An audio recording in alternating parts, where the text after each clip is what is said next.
If you want to become an entrepreneur, if that is something that you aspire to do, you should be starting pretty early. And I think I've started pretty late. I started my first company when I was about 20. I think I should have done it sooner than that. One of the key reasons why I didn't do that early was because I was surrounded by people who wanted to have fun in life. But if you look at the success stories of all the people who've made it extremely big, a lot of them had a significant hustle in the initial years. And that came because of the right kind of people in their circle. So you need to have people who are equally or more ambitious than you are. That sets the tone for you. And then it also helps you in forming the initial team that you need to build your business. I don't think individuals build great companies. It's a team that comes together.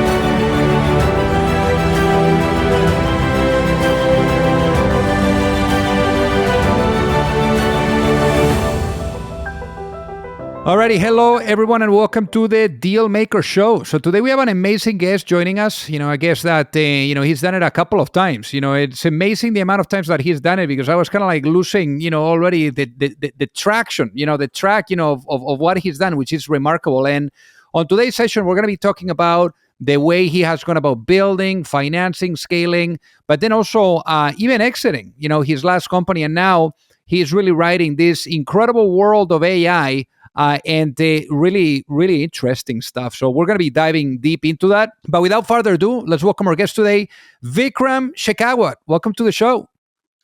Thanks for having me on the show, Alejandro. So originally born in the Punjab area, there in India. So give us a walk through memory lane. How was life growing up for you?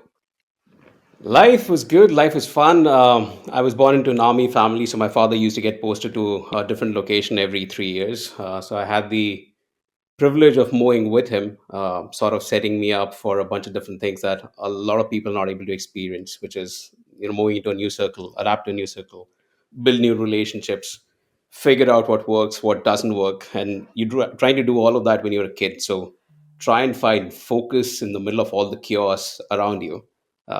So started with that. I have had most of my schooling in army school.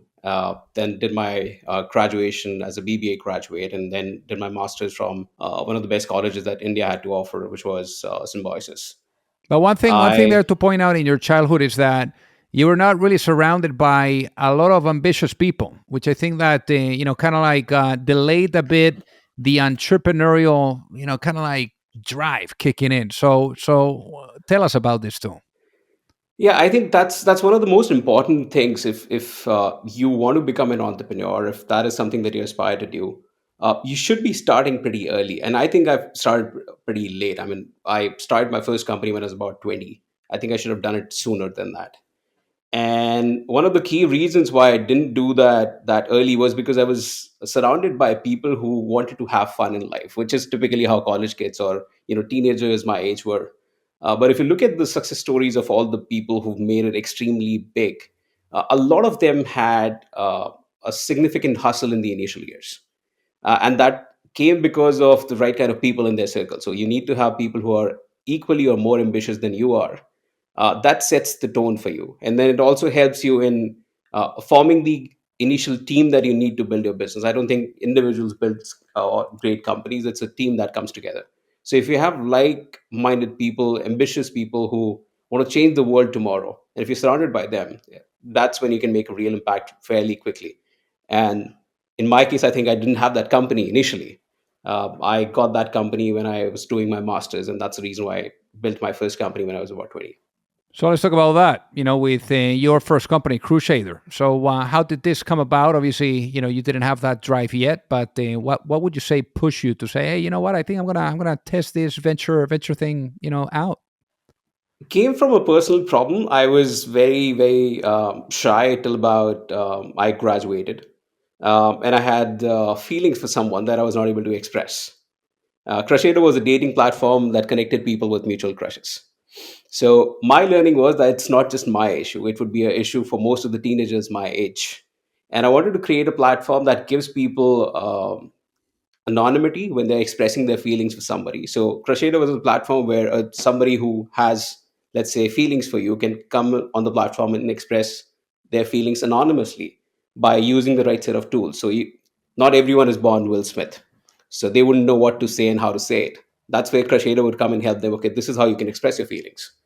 Uh, some very good stats that we figured out that on an average, a guy has crush on at least seven females, and a female typically has a crush on three guys at least.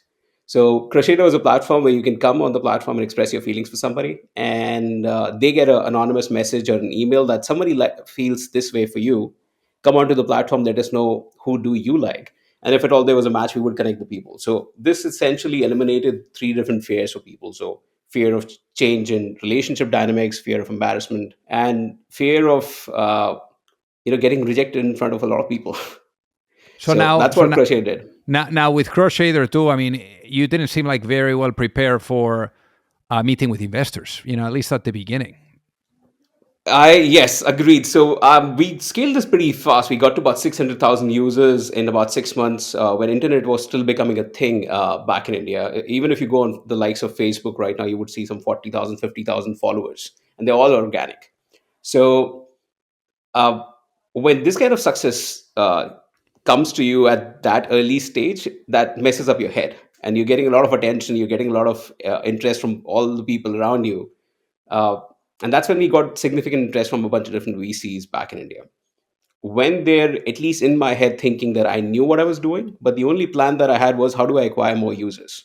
They wanted to figure out what the future plan looks like. I had zero understanding of that. First VC meeting, instead of killing it, I probably failed the attempt to even put a decent show out there. And uh, a solid learning, because then we saw in 2014, 2015, the likes of Bumble and Tinder coming on the block and becoming billion-dollar companies. We could have done that in 2009 when we were scaling too fast, but the lack of preparedness sort of resulted into us missing a couple of meetings. And then I was still in college, so didn't really pursue the idea a lot. The server cost used to be a big pain point at the time, so we ended up shelving the product for a while. Thought that I'll probably reignite it someday. It didn't happen.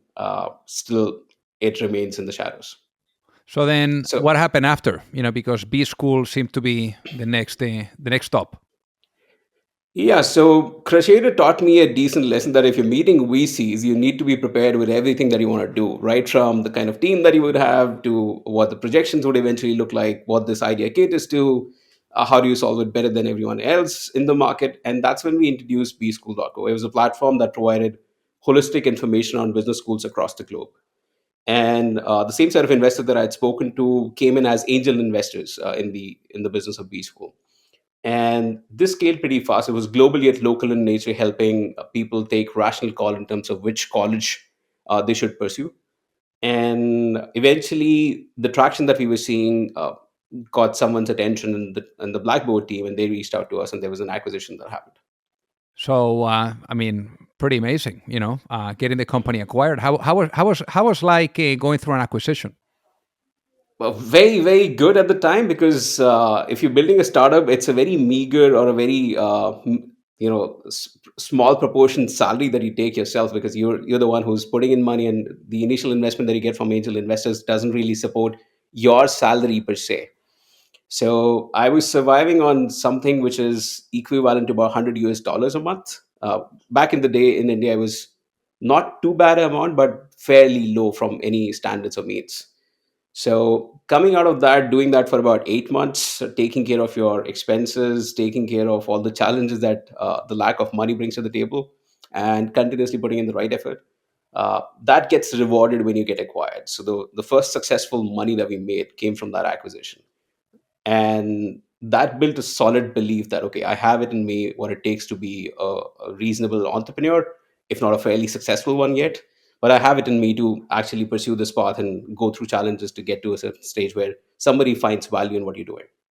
So then, in this case, for you, I mean, right after B school, instead of starting another business, you did a little bit of corporate hopping from one to another. What do you think needed to happen for you to get comfortable again to go at it with Parishka? Because you were really dealing with a little bit more with the larger corporations versus the entrepreneurial world that is more your thing. Yeah, so great question. I mean, initially I went on to working with the likes of Kotak Mahindra Bank and HDFC Bank and Times Internet, because my mentors had recommended that you need to get experience in the B2C space and also get an understanding of how these large machineries or enterprises operate. What kind of processes do they have? How do they ensure that different departments function seamlessly with each other? How do they bring in the scale across different geographies? How do they handle or understand different markets that they operate in?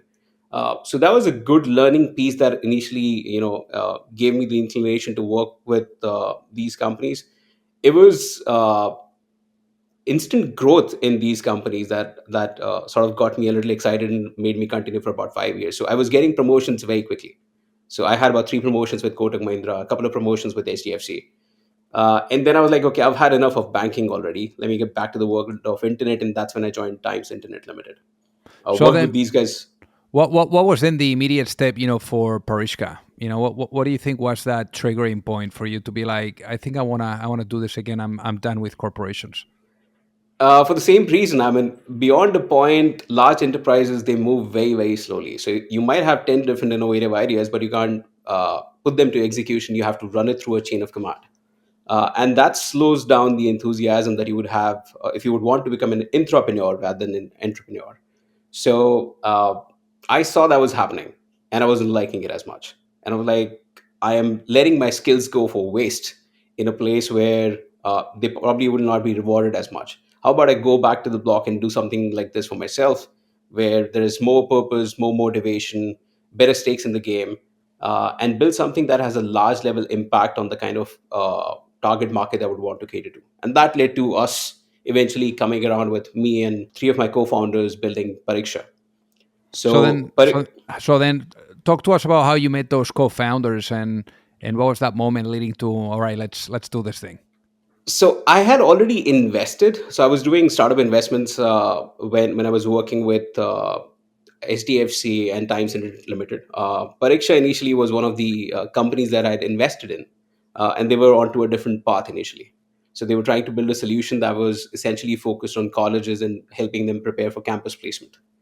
In 2018, we saw that we had a lot of customers, but they were not paying us. I mean, there were a lot of pending invoices, and we figured out the bureaucratic process that most of these large institutions have, that they would take the services, but they would not pay you on time, and these payments would get stuck for about a year or so. So we decided to pivot, and I was one of the initial investors in the company, and I was like, I can come in and help you with the sales skills that you need to identify how to go about reaching, let's say, customers directly rather than go through these institutions. Let's change the model a bit. And that's where we made a discovery of one of the exams that was happening in the state of Madhya Pradesh. There was close to about 1.1 million aspirants for one particular exam. And we thought that, okay, why is it that nobody's going after this market? And to our surprise, we figured out that this was a very local market. You cannot scale or build a business in this space if you're not, feet on street, or if you're not really deep diving into each of these states individually. So we wanted to build a platform that was vernacular, so cater to these spaces in the language of their preference, go very local with the content.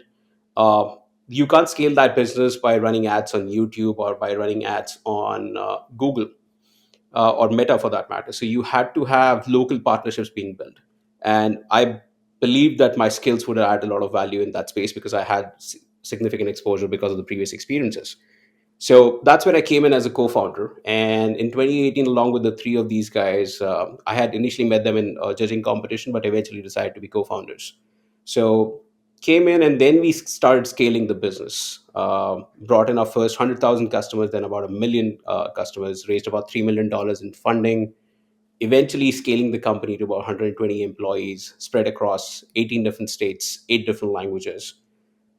So it was growing pretty fast. So from 2018 till 2022, I was a part of Pariksha, building and scaling the company. And then in about 2022, I took an exit. So let's talk about the exit too. Because obviously, I believe that the transaction was rumored to be about 18 million, but Yes. obviously, in this case, for you as a founder too, talk to us about timing. About when is the right time to turn page as a founder. So in my case, I wasn't very comfortable with the idea of acquisition. I mean, I wanted to build something, then wanted to build it to scale and make it extremely big. We were catering to about 6 million users at our peak, and I was like, we can make this platform something that's being used by a billion people. So that was my vision. That was my idea of how or where I would see it.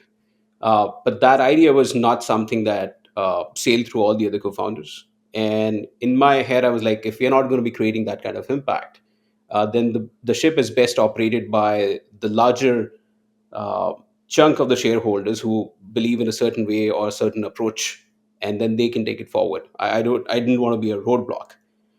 That eventually led to my exit, primarily because we had different visions for what this could become. But there was a lot of consolidation happening in the market, and I wouldn't really blame or say that my co-founders probably didn't see the vision. It's just that there was a lot of consolidation happening in the education space back in India at the time, and there were too many unicorns already built in the space. So probably what they felt was that getting acquired and then working under a larger umbrella would serve the purpose better. In my head, I thought that we could have been the guys who eventually acquired most of these guys, but there was a difference in the way we saw things. So talk to us too about scale, because obviously with Pariska, you really understood the importance of the first 10 people that you bring in any organization. So why are the first 10 folks that you bring in so important? Great question again. So this is a learning that came in a little late. I mean, when you raise some money and all of a sudden you seeing a lot of traction, you want to bring in the A team, and in your head, that A team is somebody that has good pedigree and a vintage of experience. So they should have about 10 to 12 years of experience in the space, and a good college backing them up. That's the mistake that we made as well initially. We obviously corrected that mistake, but what it does, it slows you down, because when you're bringing in somebody who has vintage, they move at their own pace. They probably might not have the same zeal. They will not be they might or might not be people who are willing to unlearn, learn, unlearn, and relearn. And that's a journey that every at least the first 10 guys have to go through. The playbook is very different for each business that you've been a part of. So what I did in banking wasn't necessarily the thing that worked for us in the education space.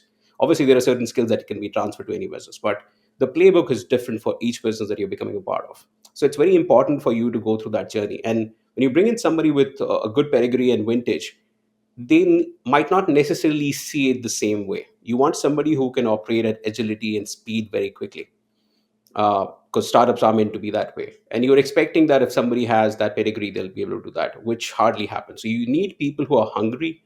You need people who are willing to experiment, break barriers, or do things that have not been tried or tested before, and then come back and say, okay, this is something that worked. We should be scaling on it. Or this is something that didn't work. Let's iterate on it very, very quickly, which doesn't happen with the other set of guys. So the first 10 guys, I would say, are the make and break guys for you. So obviously, as you were saying, time to turn page, and then something really exciting happened, which is you launching your latest baby, which is ModalX. So talk to us about this, because there were like a sequence of events that needed to happen. Now you are in Canada, move there. Now you're starting to like meet people. And how does everything lead to you starting this company? So I moved my base to Canada in 2022. And this is immediately after the exit from Bariksha. So I moved my base, and initial idea was that I would probably try and build something of my own. And I saw that Canada has something which at least the Indian market at that time wasn't offering, which was ease of capital because of the proximity to the US. And I thought that I'll be able to sort of bring in my expertise and figure out a problem and solve that fairly quickly or faster than the others. So I initially thought of building a fintech idea, but that required open banking. So stalled it for a while, and then eventually, because open banking never came, the idea had to be scrapped. But while I was doing that, I was also helping startups that were a part of Invest Ottawa, Brampton Entrepreneur Center, and TBDC in Canada. And I was helping these guys figure out minimum viable product market fit, and go to market strategies based on my learning and my experience of different spaces. I was doing that and connecting them to potential investors as well if they got to a decent stage where it was looking nice. I was doing that, and while I was doing that, I connected with people who were building something else. So Jeremy, Pay, and Hanif, these guys were building a different solution at the time. Connected with these guys, and we figured out that I should be a part of the team and trying to build something together. Got onboarded in the month of Jan 2024. Initial idea that we were building was a bite-sized learning platform for enterprises. And in my head, because AI had changed the game significantly, This product was an extremely good product to have, but not a must product to have in the market. So then we decided to pivot, and we changed the offering from what it was to writing more on the way of AI, and that's where ModalX came in. So ModalX initially started as a platform that was uh, the first multimodal generative AI platform. So you can have multimodal in on the input side, and on the output side as well, you could have any asset getting created in the format of your preference. It could be a video, audio, presentation, and so forth. So started with that and rolled out the first version of the product during Collision in Toronto. Had 150 different small and medium-sized businesses get onto the bandwagon very quickly. Saw the usage, saw that there was instant pull in the kind of thing that we had made.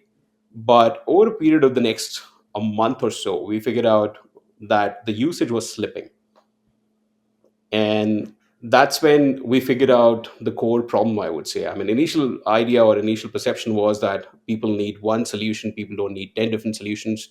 Nobody wants to go through the learning curve, or nobody wants to go through 10 different platforms and retain context or have 10 different subscriptions. That was the initial problem that we were solving.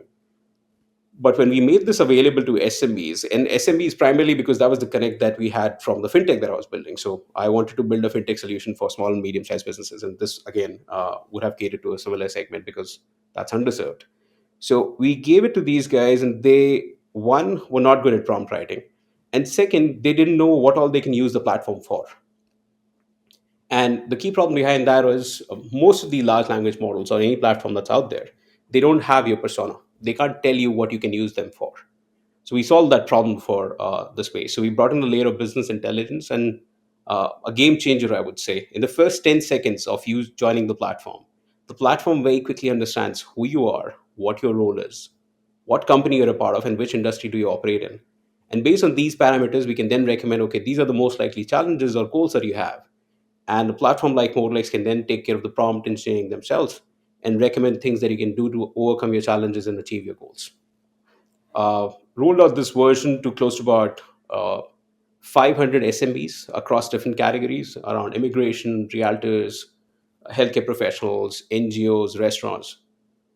And we saw significant adoption of AI. We were like, okay, these guys want to use something like this. They now know how to use these tools. And let's see now whether they'll be willing to pay for it. So the real test came at that time, and we decided monetizing it towards the end of December. And we decided to initially monetize one particular category, and we had 50% adoption in that category. So how do you guys really make money? I mean, when you say monetize, what does that look like? So it's a subscription-based platform. What we do is we try and make it extremely affordable and accessible to people. And the way it gets structured is you pay a minimum monthly fee onto the platform, and then you can create anything or any asset or use it to the full potential that the platform has to offer, and keep on adding more and more functionalities and more uh, keep making the platform more and more comprehensive from a user standpoint, so that they don't have to go anywhere else. And the other thing that we're doing, which would be coming out by the end of this month, which we believe is a major turning point in the business for us, is introducing an agentic interface around it. So we're introducing an agent called Agent Wick. So as a user, as a small and medium-sized business, we don't want you to go through any of the challenges that all the LLMs or agentic AIs or the world of AI has to offer. We want you to simply talk to it as if you're going to be talking to your co-founder, just the way we are having a conversation.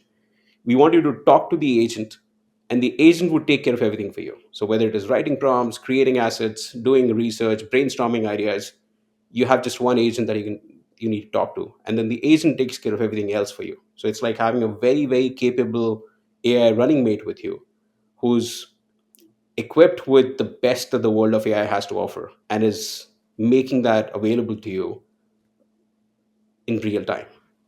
That's amazing. So now, how have you guys two thought about, let's say, fundraising here? Because now you've had, good success. You're one of those founders that investors like to see and like to bet on because, obviously that increases the odds of success.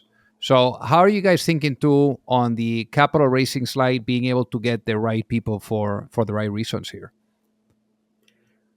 Again, great question. So The way we see it, you need to have somebody who not only believes in the idea or who's willing to back the idea, you need somebody who acts as the extension of your business arm. So somebody who can connect you to potential clients in the space, can give you the advantage of outreach, somebody that you can go and learn from, so you can brainstorm ideas with them. And that's where I think there's a sizable fit that we've figured out in a bunch of different VCs who are now looking at investing in the company.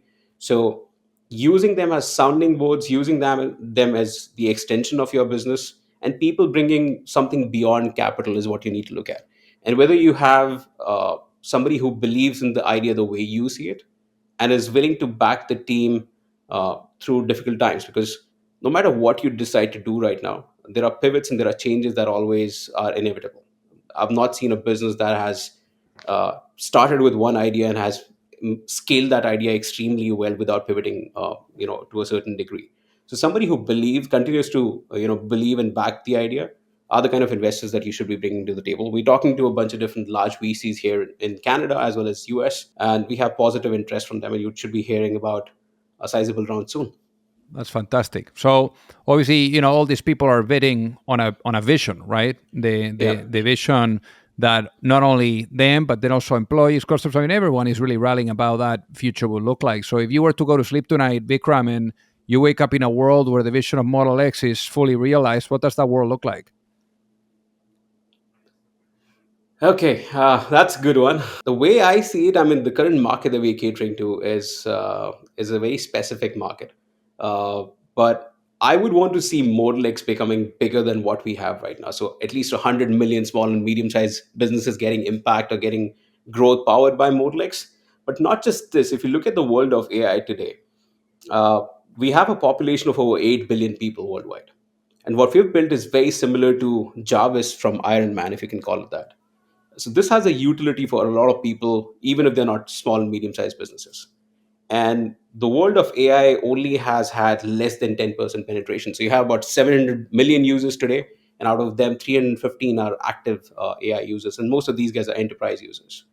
So if I have to envision where Model X would be, the way I would want to see it, I would want to have at least 100 million small and medium-sized businesses using it, and with the combined capabilities of Agent Wick, which is very similar to how I would say Jarvis from Iron Man is, I would want to see at least 5 billion people using Agent Wick on a day-to-day basis for anything that they need. I would want this to be uh, making a significant impact to their lives on a daily basis.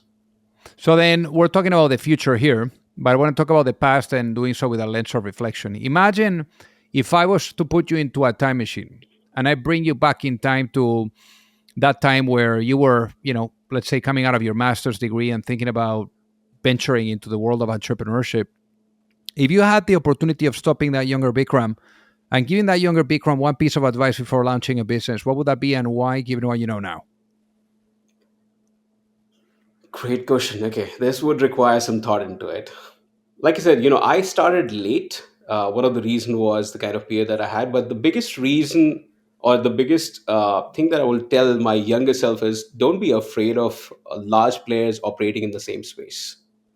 If you want to become the next big thing, and if there's someone else already operating, you have to focus on what your strengths are. If you leave a space or if you leave an opportunity just because you think that there's a bigger player or bigger entity operating in the space which is already dominating the market, then you'll probably pull back yourself. You want to believe in what you're doing will have a sizable impact and can change the future. You have to focus on your strengths and what difference you bring to the table.